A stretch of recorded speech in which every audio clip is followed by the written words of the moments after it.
savez, quand il y a des négociations de ce genre où il y a une divergence de vision entre le gouvernement et les autres formations politiques, particulièrement de l'opposition, le gouvernement a toujours tendance à vouloir faire cavalier seul, parce que étant détenteur des différentes institutions et des différents instruments du pouvoir, et d'habitude, ils croient qu'ils peuvent faire cavalier seul. Mais il a été constaté dans différents forums et dans d'autres pays que cela n'a jamais été payant.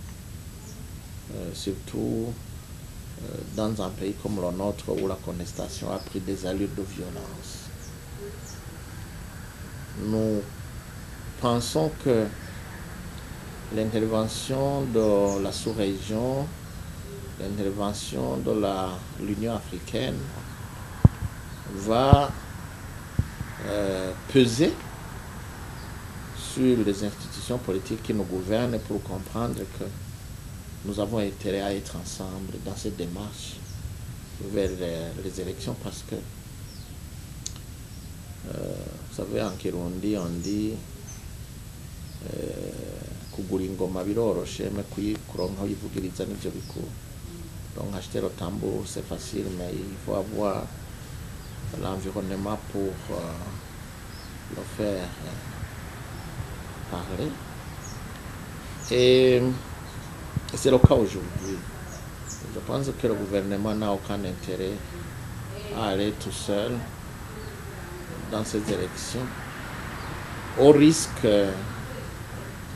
de ne pas avoir un environnement favorable pour l'application de son programme. Ceci est valable non seulement pour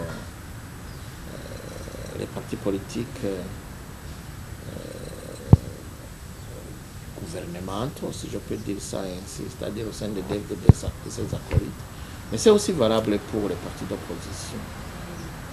Nous devons nous convenir sur ce calendrier ensemble pour que celui qui gagne soit réellement quelqu'un qui gagne pour tout le monde, y compris pour ceux qui n'auront pas eu la chance d'avoir autant de résultats que celui qui aura gagné.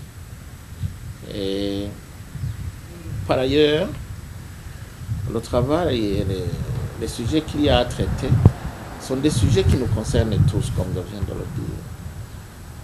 D'abord, entre nous-mêmes, même au niveau de l'opposition, les élections constituent pour moi un cadre d'une compétition. Donc il y a même une compétition entre nous. C'est-à-dire que mettre en place ou étudier les règles qui devraient nous gouverner dans cette démarche, elles seraient autant valables pour nous que devant le CNDD-FDD.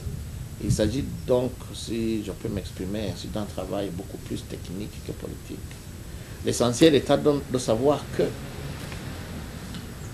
est-ce que nous tous, nous voulons réellement aller aux élections, et aux élections libres, démocratiques, transparentes, équitables. Je pense qu'au niveau de la Constitution, nous sommes tous d'accord, que ce soit au sein des DFDD, que ce soit ses acolytes, que ce soit nous aussi. À partir du moment où nous sommes d'accord, il nous faut organiser ça convenablement. Et là, nous avons besoin de la coopération de tout le monde. Et j'ose espérer que le CNDD va venir, et le gouvernement aussi, qui a une responsabilité grande dans l'organisation matérielle des élections.